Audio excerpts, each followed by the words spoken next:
This is one of those things that I see very, very, very frequently on RVs. And you notice it's written in red.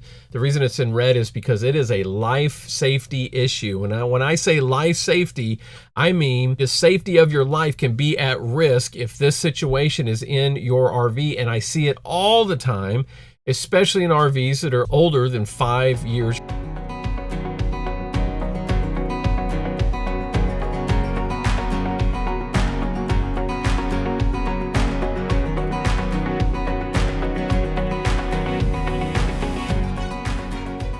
Hey guys, this is David the RV Shepherd, and I thought I'd share with you another RV inspection that I did.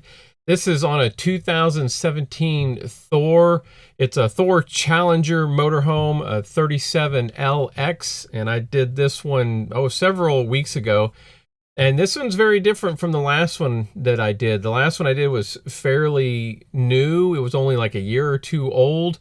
Whereas this one's closer to 5 years old, and I wanted to show you some of the things that I find on RVs that are a little bit older. Maybe, one of these days I'll do another video and I'll do one that's even older than that.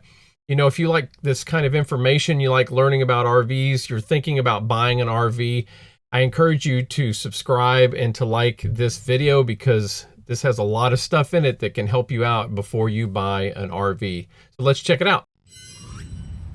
So I'm just going to roll down this inspection report. This is the actual report that got sent to my client. I'm going to go straight down to the roof and tell you about something that I saw in this particular inspection that I see every now and then. I don't see it a lot, but I see every now and then. It's important for you to know if you have vent covers on your RV. So a vent cover is one of these fellas, like right here, and there's another one back here.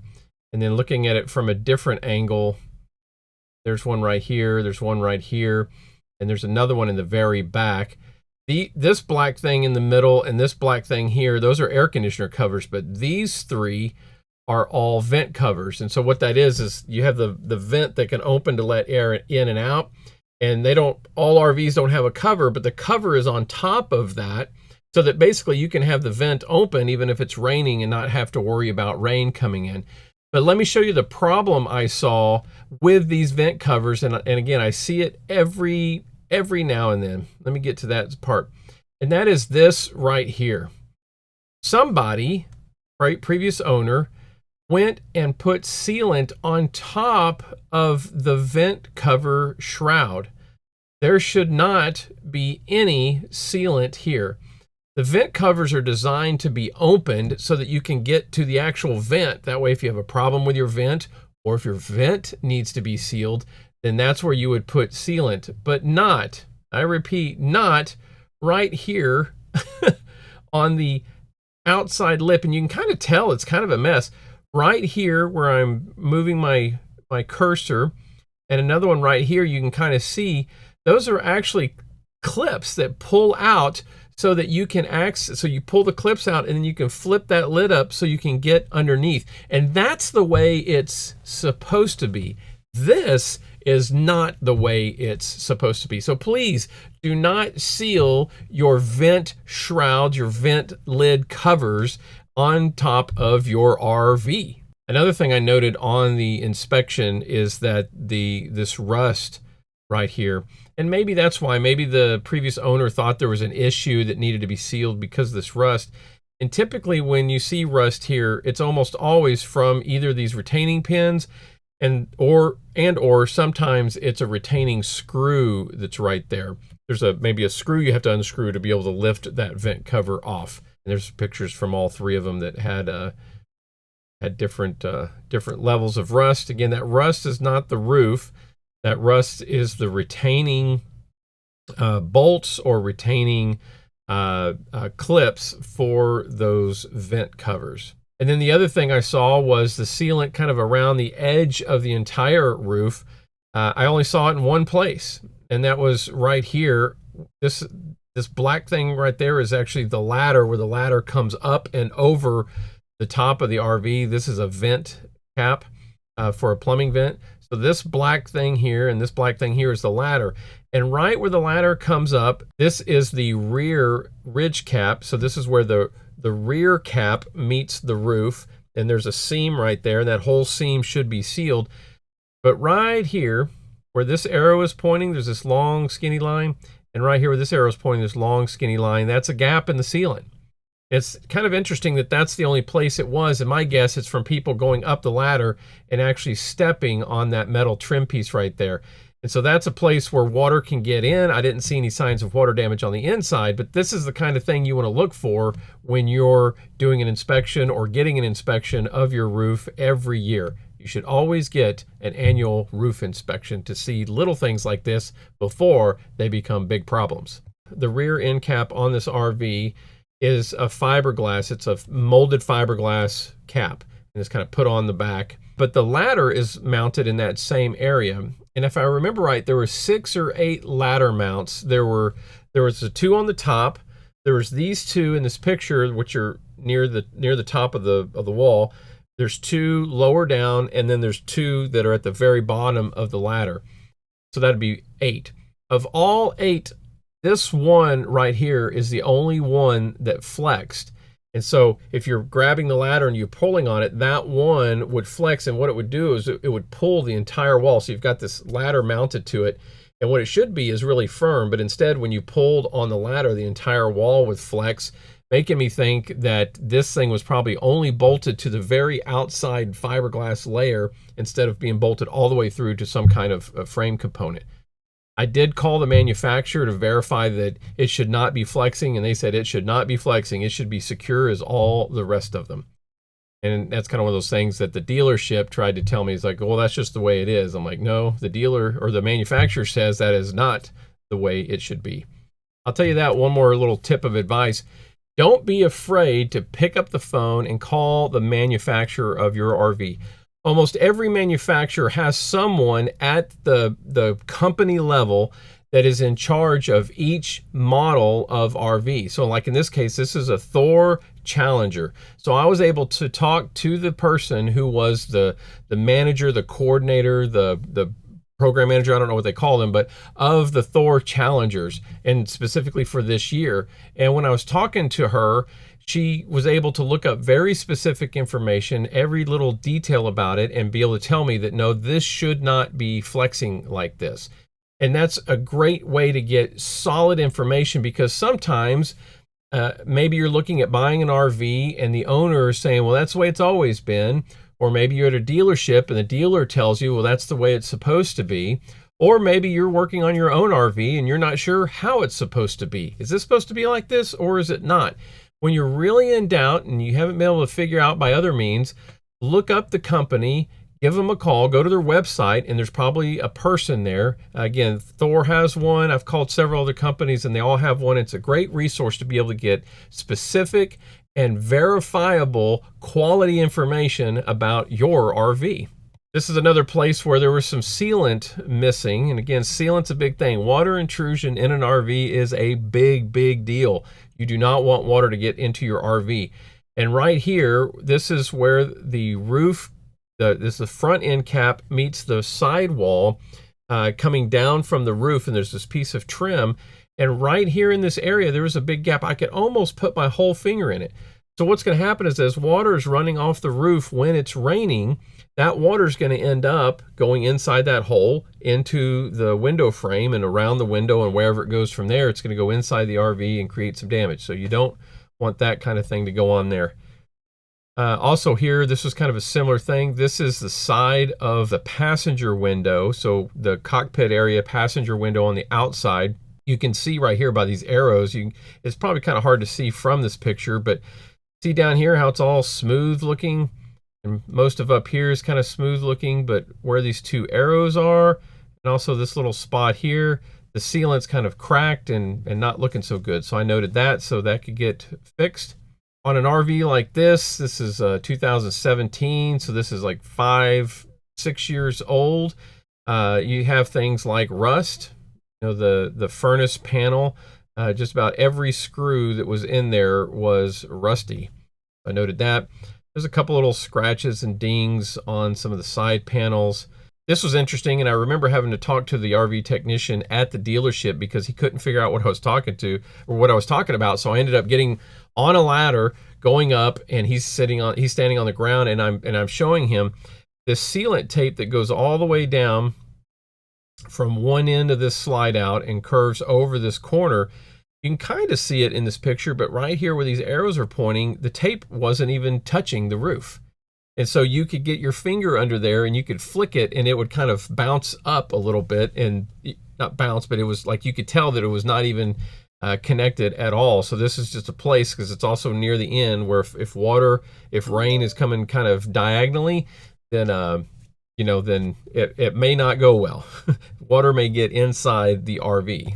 The best thing in this kind of situation is you can either cut it back and apply some kind of lap sealant that's a self-leveling type. But you don't want to use self-leveling when you come down the side, but some kind of lap sealant you probably want to put on there. Either you cut away some of the paper, or you squirt some lap sealant under it, press it down to that real good, and then put another bead on it where the seam is. Something like that to take care of it. Some more rusty screws in the sweep seals where they were mounted. Again, this is a 2017 RV, so it's kind of like that. The screw that holds the awning from sliding in and out, it was kind of rusted. These are one of those things that I would just take care of myself as an owner, because rusty screws are only going to get more rusty, right? They're not going to get less rusty over time. I did notice on one of the slide out toppers that the bracket was missing a bolt. This bolt, this screw right here, was just missing. I don't know if it rusted and fell out. And then on the other side of the same slide out, there was one missing out of that bracket. So one bracket on each side. It's kind of weird when I find missing screws in brackets like that on a slide out for the topper. I can't tell you how many times I found if there's one missing in this bracket, there's one missing in the other bracket as well. I also noticed what looked like to be some past damage to the this is the awning, and my guess is that somebody had bent this channel open to put new awning material in there, because the awning fabric did look really, really new. And so I just noted that as something to just kind of beware of, or to be aware of. Right here on the sweep seal, we had part of the sweep seal right here where the circle is was worn away. And that's just an indication of the age of the sweep seal.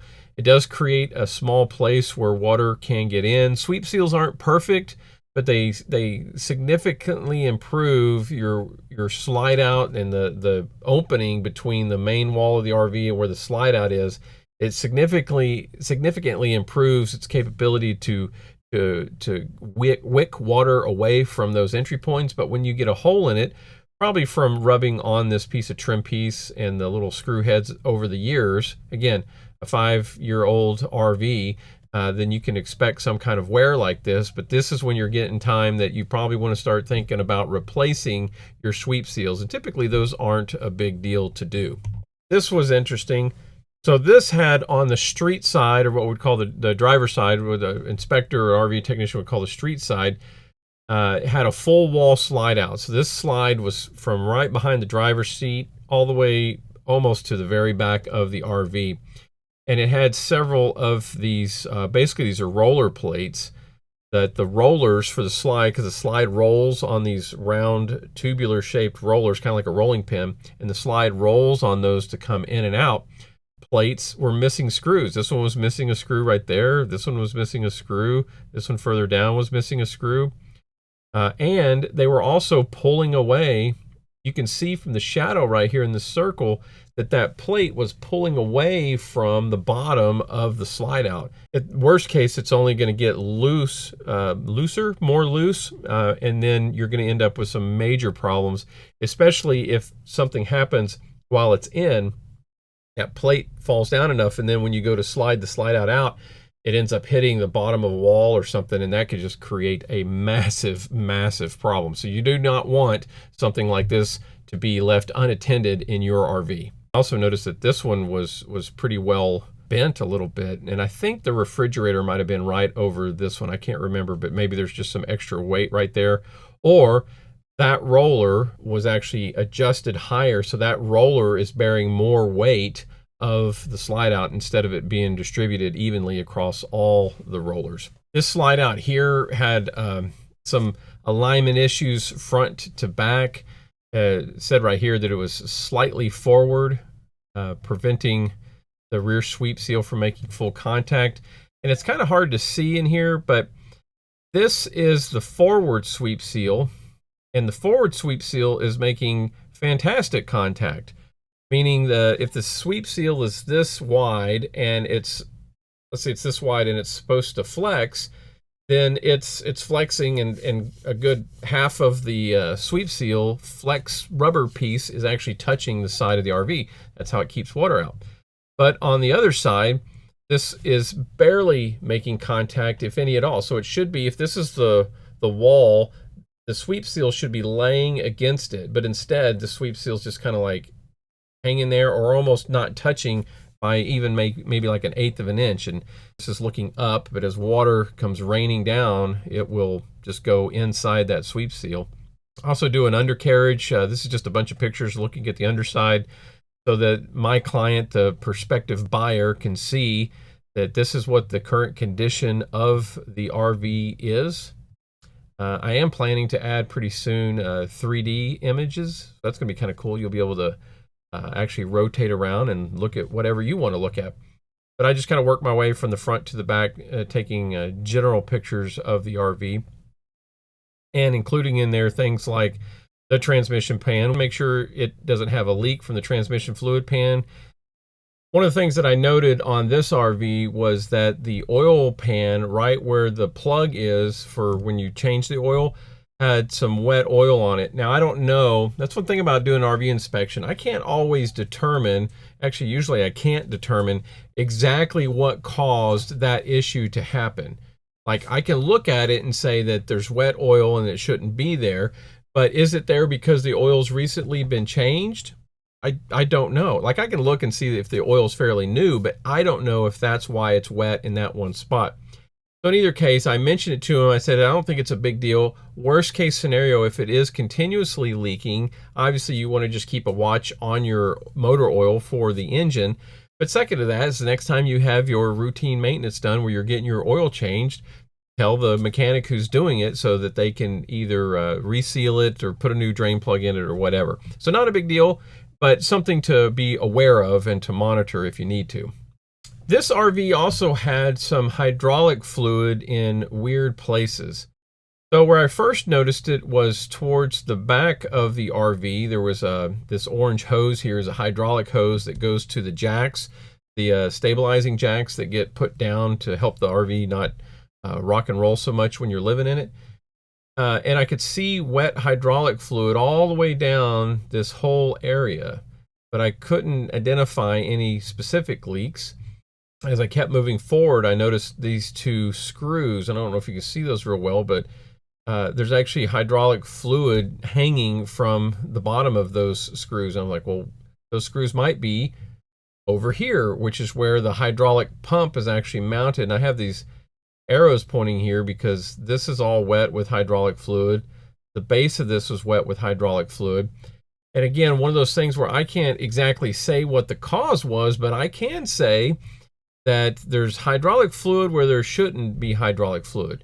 Was it caused by somebody filling this and overfilling it? That's possible. Was it caused because there was some maintenance done and you disconnect a hydraulic hose that causes it to leak and then you reconnect that hose? Was it something like that? And then is this ongoing leaking just from, if you had a leak and you didn't clean it up, if it was a repair thing and you didn't clean it up, and then you go driving down the highway, well, as that oil, that hydraulic fluid leaks down under the RV into the undercarriage area, well, you're going down the freeway or where you are, and wind is going to push that towards the back. And that's what we're looking at here. This upper arrow is towards the front. This is, as you go down this picture, you're going further and further towards the back. And so I think that's how the oil was getting where it was, but what caused it, I don't know. And so they're just going to watch it and pay closer attention to it. Again, because, if you run out of hydraulic fluid, your jacks won't work, or if you have hydraulic operated slides, they won't work. And also, if you have a leak, that's just going to continuously put, whether it's large amounts or small amounts of hydraulic fluid, out where it isn't supposed to be, and that could just cause all kinds of other problems. So you want to identify these things and then address them as quickly as possible. Not like a national emergency, pull over and don't drive another foot until you figure it out. but it's something you don't want to let linger for months and months. Let's see what else we find. Oh, this one. This is one of those things that I see very, very, very frequently on RVs. And you notice it's written in red. There's a big plus symbol there. And this is called, the reason it's in red is because it is a life safety issue. And when I say life safety, I mean your life can be, the safety of your life can be at risk if this situation is in your RV. And I see it all the time, especially in RVs that are older than 5 years or somewhere around that. And that is this: the LP detector under the dinette, which is a combo carbon monoxide and LP detector, has exceeded its recommended lifespan. And you can see what's kind of unfortunate is that these dates are almost always, except for on some of the newer models, are always on the back. So the only way to tell the date of this detector is to take it off of its mounting bracket. Usually you got to take a couple of screws and take it off and flip it over and look at the back. And here you can see it's January of 2015, and we're in March, April now of 2023. So this thing is 8 years old, right? It's 8 years old. It is well past the recommended lifespan. The same, because it's a combo unit, but it's also past the recommended lifespan for carbon monoxide detector. So what I'm getting at here is, with this thing being expired, there is no guarantee, there's never a guarantee, but there's less of a guarantee that this thing is going to properly detect LP gas or properly detect carbon monoxide while you're sleeping and your family are sleeping. And so this thing may not alarm because it's older than the recommended lifespan. And so that's something you can check on your RV today, and something I highly recommend you check, because if they're expired, your life could be in danger. And so that's everything that we found on this 2017 Thor Challenger motorhome, this 37LX, a used motorhome about 5-6 years old. It was in really good condition for its age. You could tell the previous owner had taken care of it, but there was also a lot of little things like rusty screws and stuff like that that could be addressed that the previous owner had not addressed yet. And of course, there's that issue with the vent covers on the roof having sealant where sealant should not be. I'm glad I'm not the one that has to deal with that. Hey, if you enjoyed this video, you've got a lot of education out of it, click like and subscribe below so that you can stay informed when I put out a new video. And you can also follow me on all my other social medias. They're listed right there in that top corner of my YouTube page. I can list it right here, but there's the subscribe. Where is it? It's over there. There's the subscribe button, and above the subscribe button is the website, Instagram, TikTok, Facebook, and I just recently added Pinterest. It's not in this picture, but that's where you can subscribe if you're not subscribing below this video. Hey, I'm David, the RV Shepherd, and I want to say thank you for following along. Hey, I hope that you're blessed, and as always, be good to the people in your life. We'll see you later. Bye-bye.